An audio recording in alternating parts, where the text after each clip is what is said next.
আজকের এই বিশেষ বিশ্লেষণে স্বাগতম। আচ্ছা, একজন চিকিৎসককে কি কখনো একজন গোয়েন্দার সাথে তুলনা করে দেখেছেন? ভাবুন তো, এমন একজন গোয়েন্দা যাকে অপূর্ণাঙ্গ কিছু সূত্র বা ক্লু ব্যবহার করে হাই স্টেকস সব ধাঁধার সমাধান করতে হয়। মানুষের জীবন মৃত্যু যেখানে জড়িয়ে, সেখানে সিদ্ধান্ত নেওয়াটা শুধু বইয়ের বিদ্যা দিয়ে তো আর হয় না। এর জন্য লাগে গণিত, মনস্তত্ত্ব এবং চিকিৎসাবিজ্ঞানের এক দারুণ সমন্বয়। চলুন আজ এই পুরো ব্যাপারটার একদম গভীরে প্রবেশ করি। আজকের আলোচনায় আমরা মূল যে বিষয়গুলো কভার করব তা হল ডায়াগনস্টিক ত্রুটির সমস্যা, মেডিকেল টেস্ট বিশ্লেষণ, চিকিৎসায় অনিশ্চয়তা, কগনিটিভ বায়াস, ত্রুটি কমানোর কৌশল এবং সবশেষে বাস্তব দুনিয়ায় এই সব কিছুর প্রয়োগ। প্রথমেই আসা যাক আমাদের প্রথম পয়েন্টে, ডায়াগনস্টিক ত্রুটির সমস্যা। অর্থাৎ যখন আমাদের এই মেডিকেল গোয়েন্দার অনুমান ভুল হয়। শুরুতেই এই সংখ্যাটা একটু খেয়াল করুন, 10 থেকে 15%। ইমার্জেন্সি মেডিসিনের মতো সংবেদনশীল ক্ষেত্রগুলোতে রোগ নির্ণয়ে ভুলের হার কিন্তু প্রায় এমনই। শুনতে হয়তো খুব একটা বেশি মনে হচ্ছে না, কিন্তু যখন মানুষের জীবনের প্রশ্ন আসে তখন এই পরিসংখ্যানটা রীতিমতো চমকে দেওয়ার মতো। এর মানে হলো আমাদের সিদ্ধান্ত নেয়ার প্রক্রিয়ায় বড়সড় কোনো ফাঁকফোকর রয়ে গেছে। তো এমনটা আসলে কেন হয়? কারণ অনেকগুলো। কখনো সিস্টেমের ত্রুটি, কখনো জ্ঞানের অভাব।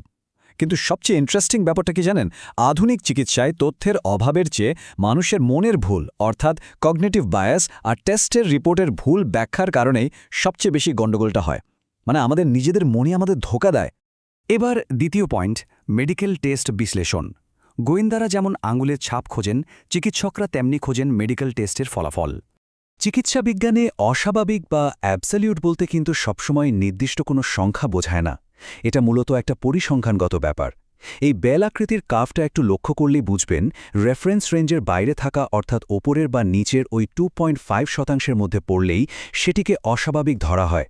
তার মানে হলো একজন পুরোপুরি সুস্থ মানুষের টেস্ট রিপোর্টও এই 2.5%-এর মধ্যে পড়ে অস্বাভাবিক হিসেবে চিহ্নিত হতে পারে। অবাক করা ব্যাপার, তাই না? টেস্টের কার্যকারিতা বুঝতে গেলে দুটো জরুরি টার্ম আমাদের মাথায় রাখতে হবে, সেন্সিটিভিটি এবং স্পেসিফিসিটি। খুব সহজ করে বললে, সেন্সিটিভিটির কাজ হলো সত্যিকারের রোগীদের খুঁজে বের করা, যাতে কেউ বাদ না পড়ে।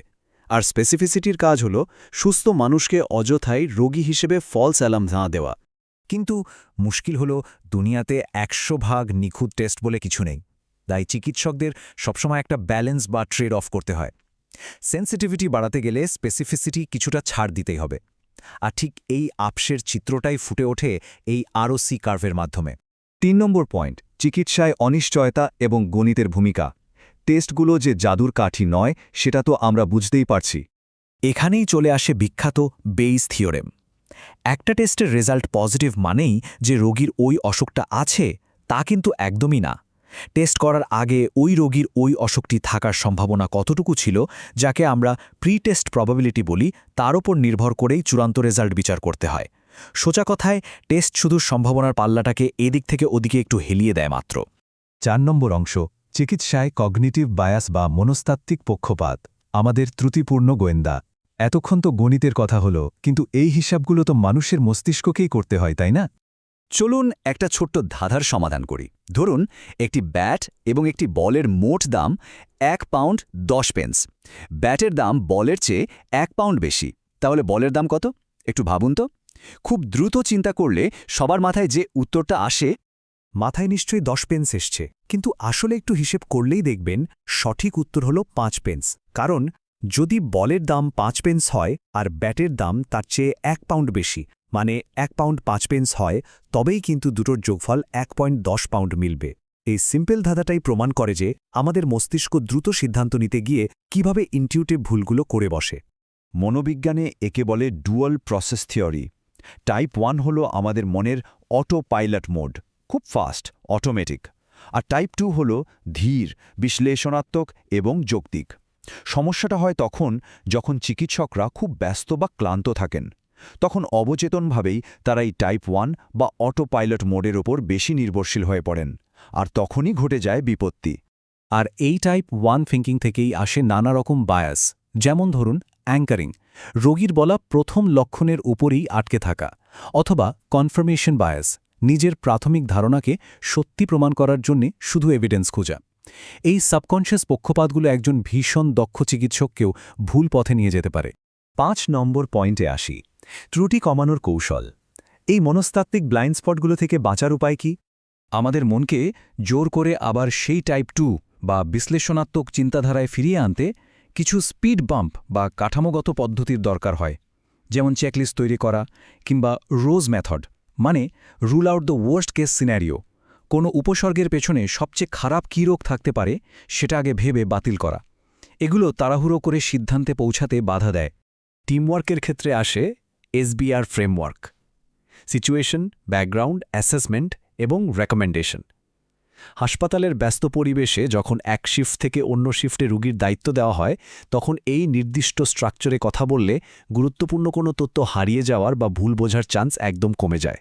সবশেষে 6 নম্বর অংশ, বাস্তব দুনিয়ায় এর প্রয়োগ। ধরা যাক একটা রিয়েল লাইফ সিনারিও। 25 বছর বয়সী একজন তরুণী বুকে ব্যথা আর শ্বাসকষ্ট নিয়ে এমার্জেন্সিতে এলেন। এখন এই লক্ষণগুলোর পেছনে সামান্য মাসেল পেন যেমন থাকতে পারে, তেমনি পালমোনারি অ্যাম্বোলিজমের মতো প্রাণঘাতী কিছুও হতে পারে। এখানে চিকিৎসককে একদিকে গণিতের হিসেব কষে রোগীর ঝুঁকির প্রি-টেস্ট প্রবাবিলিটি বের করতে হবে, অন্যদিকে নিজের মনের তাড়াহুড়ো বা বায়াসগুলোকেও দমিয়ে রাখতে হবে। ব্যাপারটা মোটেও সহজ নয়। আর সিদ্ধান্ত নেওয়ার সময় রোগীকেও তো বোঝাতে হবে, তাই না? জটিল গাণিতিক ঝুঁকিগুলোকে চিকিৎসকরা এরকম ভিজুয়াল টুল বা ইমেজের মাধ্যমে তুলে ধরেন। এতে করে রোগী নিজে তার চিকিৎসার ব্যাপারে ক্লিয়ার একটা আইডিয়া পান এবং শেয়ার্ড ডিসিশন মেকিং বা সম্মিলিত সিদ্ধান্ত গ্রহণ খুব সহজ হয়। তাহলে দিন শেষে প্রশ্ন হল, চিকিৎসা বিজ্ঞান কি কেবলই সাদা আর কালোর হিসেব? এই পুরো আলোচনা থেকে আমরা একটা জিনিস পরিষ্কার বুঝতে পারি, নিখুঁত নিশ্চয়তা বলে আসলে কিছু নেই। একজন সফল চিকিৎসক শুধু টেস্টের রিপোর্টের ওপর অন্ধভাবে নির্ভর করেন না। তিনি গণিত, নিজের মনের সম্ভাব্য ত্রুটি এবং রোগীর সার্বিক পরিস্থিতি সবকিছুর একটা দারুণ ব্যালেন্স তৈরি করেন। নিখুঁত নিশ্চয়তা নয়, বরং এই সম্ভাবনার শিল্প বা আর্ট অফ প্রবাবিলিটি আয়ত্ত করাই হল ক্লিনিক্যাল ডিসিশন মেকিংয়ের আসল সৌন্দর্য। কি মনে হয়? ভাববার মতো একটা বিষয়, তাই না?